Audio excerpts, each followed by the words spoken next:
Good day everyone, we are from Group 4 and today we will be presenting about hydrogen fuel cell vehicle technology. This presentation consists of three main parts. The first part will be explaining about basic mechanism of hydrogen fuel cell car. The second part of this presentation will be the reactions involved in the technology. And the third part of this presentation will be the 5 alternative green energy. Good day everyone, my name is Elvina and today I'll be presenting hydrogen fuel cell vehicle. So what is a hydrogen fuel cell vehicle? You might be wondering. The abbreviation given for hydrogen fuel cell vehicle is FCEV, which stands for Fuel Cell Electric Vehicle. Now, hydrogen fuel cell vehicles, they produce electricity by themselves. Unlike any other electric car, they need other power source to generate electricity. This technology is still being developed because even though there are many forms of hydrogen fuel cell present at the moment, but all of them have the same motive, which is to combine hydrogen and oxygen to generate water and electricity. Now, this technology also serves as a new solution to more environmental friendly transport in the future, as the only waste product which is emitted from the vehicle is water. This vehicle has also built-in complex air filters, which is to draw in and clean dirty air as they drive along. Hydrogen fuel cell vehicles are also quite costly since expensive rare metals are used in the chemical catalyst and also it is still being developed.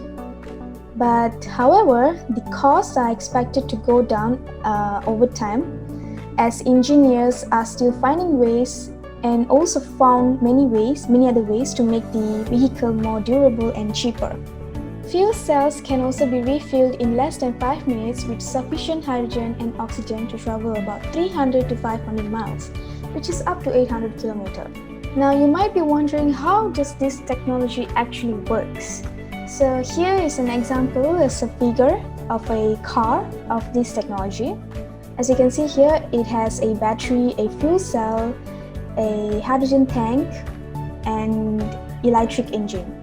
So now the green arrow represents the hydrogen. So the hydrogen will enter the vehicle through the fuel tank neck and then it can be stored in the hydrogen tank.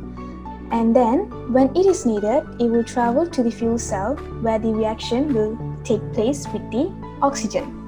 After a series of chemical reaction which has been taken place in the fuel cell, electricity will then be generated. Now electricity here represents the blue line, blue arrow, and then it can be stored in the battery. It will then travel to the electric engine where the electric engine motor starts. And when the vehicle starts, propulsion of the vehicle occurs. That is the basic mechanism of how this technology actually works. On the right side, we can see there's a figure here which shows how hydrogen fuel cell works. So we are talking about the fuel cell itself. What does it actually happen in the fuel cell? Each fuel cell has two electrodes. One is positively charged cathode and the other is negatively charged anode. In order to generate electricity, a series of chemical reactions will take place at these electrodes. Now as you can see here, there's an electrolyte separating the anode and the cathode. This fuel cell is actually coated with a layer of catalyst where you can see it is represented by a thin layer of the white line. This catalyst is actually a hydrogen carrier but an electron barrier. I will explain about this later. The electrolyte carries charged particles between them and there is a catalyst present in order to speed up the reactions, because we don't want to wait for hours just for the reaction to complete and the electricity will then be generated. Hydrogen will serve as the basic fuel in the hydrogen fuel cell, and then oxygen is actually required so that the fuel cell can actually work. Hydrogen then reacts with the oxygen in order to produce water as a byproduct, which is why it is a pollutant-free technology. Pure hydrogen is used in this technology, then we can conclude that this technology or the vehicle is completely carbon-free. Reverse electrolysis can also take place in the fuel cell where the hydrogen will react with the oxygen in the fuel cell in order to produce electrical energy, heat and water. We can see here the only byproduct that is being emitted is actually water. So it is actually environmental friendly. Hydrogen comes from one or more tanks which is built into the FCEV. Oxygen comes from the ambient air. As we all know, air contains 21% of oxygen and 79% of nitrogen. Water will be emitted through the exhaust as water vapor. Hydrogen fuel cell vehicles are locally emission-free. The process by which a fuel cell works can be summarized as below. The fuel cell has a membrane coated with a catalyst. When hydrogen molecule hits the catalyst, they will split into hydrogen ions and electrons. The fuel cell contains a membrane coated with a catalyst.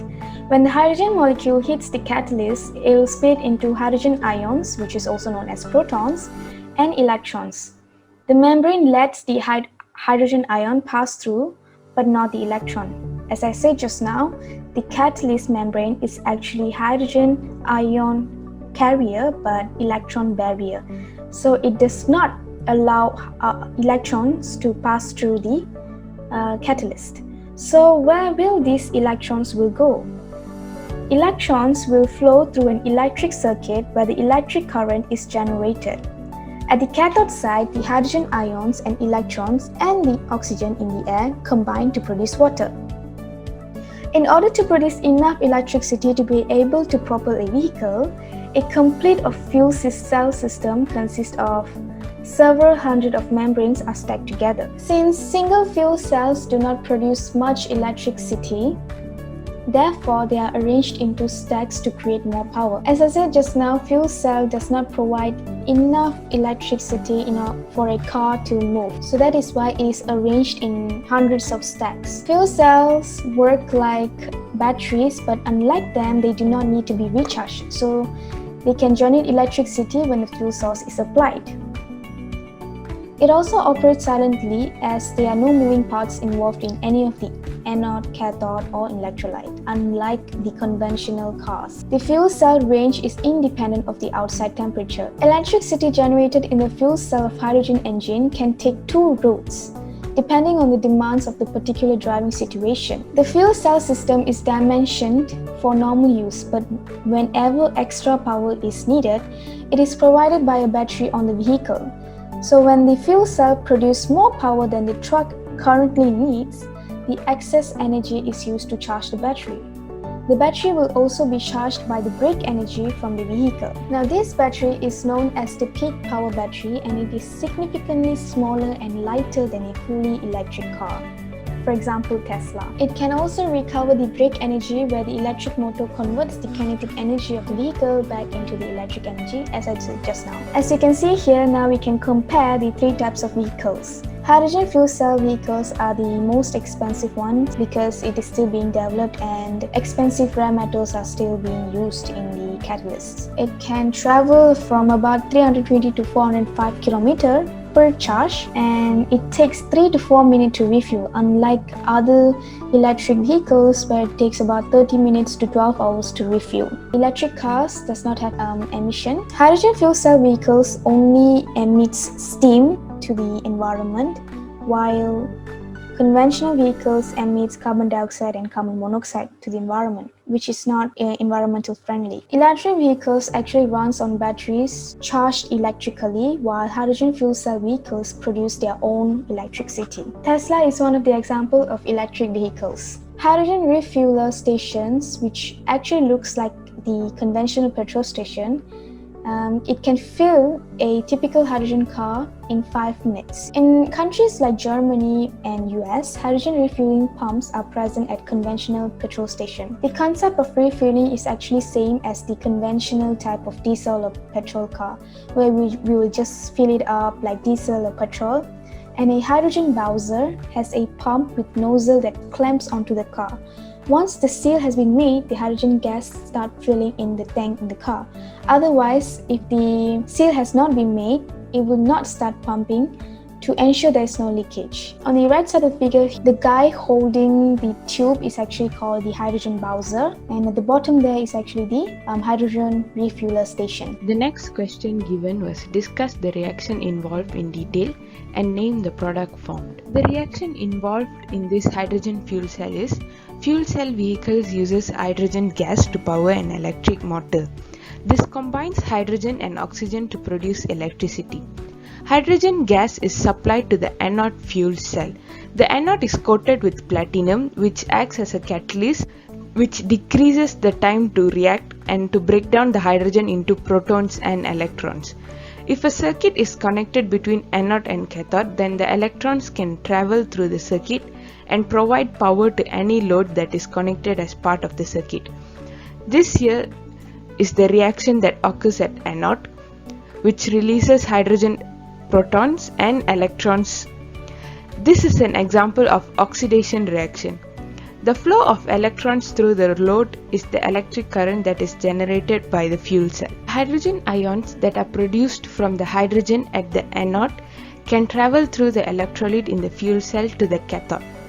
Oxygen supplied to the cathode reacts with the ions electron that are produced from the anode and electrons via the external circuit to produce water and heat, both of which are removed from the fuel cell. The reaction that occurs at cathode is this, written as here, which releases water. This is an example of reduction reaction. Next, the product formed. Converting hydrogen gas into electricity produces only water and heat as a byproduct, meaning fuel cells don't create tailpipe pollution when they are used. Here it is known as that it only produces water, which can be seen in the reaction equation that has shown before, where the oxidation reaction in cathode which only produces water, and this type of fuel cell is environmentally safe and it doesn't create any pollution. These are few types of fuel cell that can be seen used in hydrogen fuel cells. First is the PEM fuel cell. This fuel cell is currently favored by engineers for powering vehicles, but this not as the only one that is designed possible. There are many more, but these are favored by the engineers.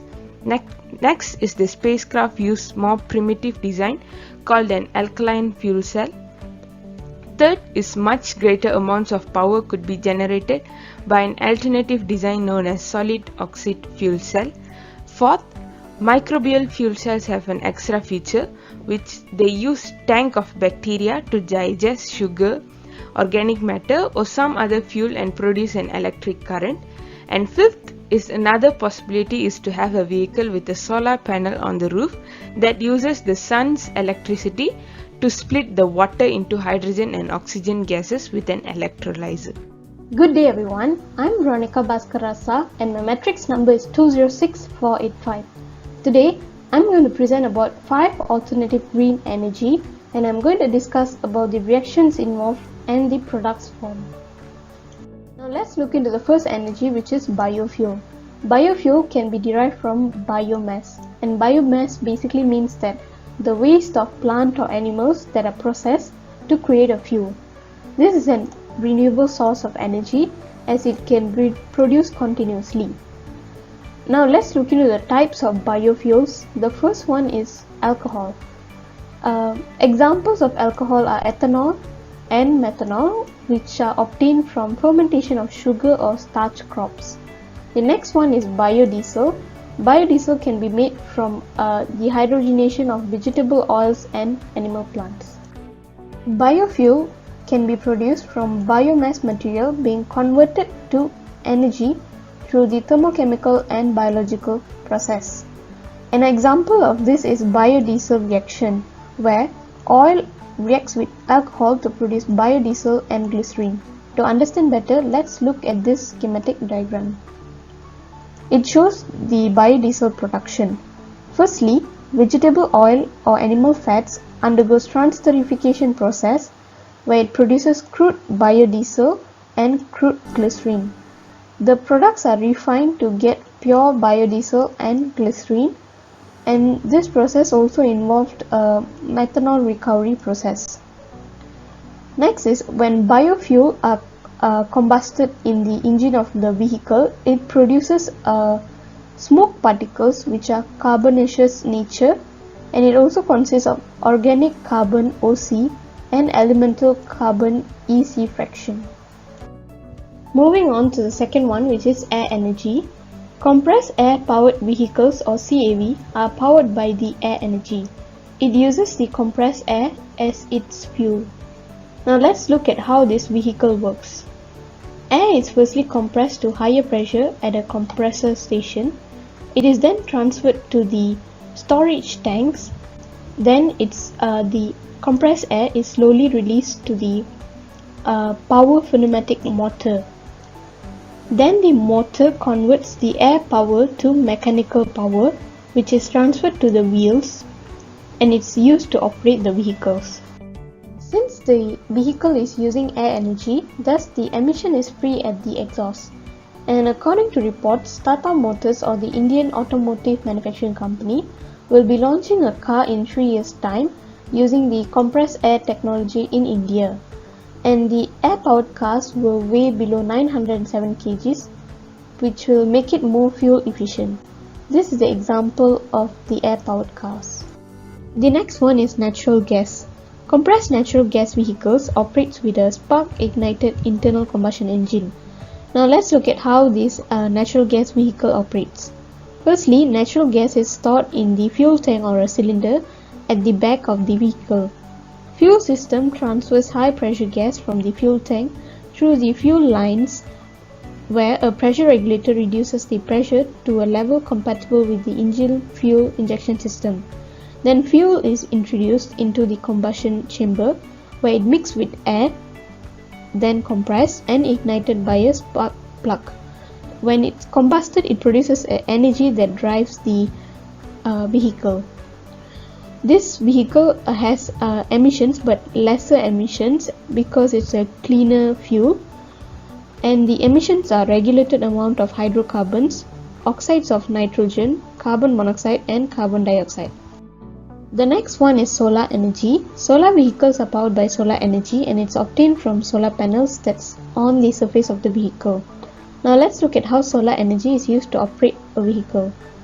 Photovoltaic cell captures the energy from the sun, and it converts to electricity to fuel a battery that runs the motor. This vehicle produces no emission.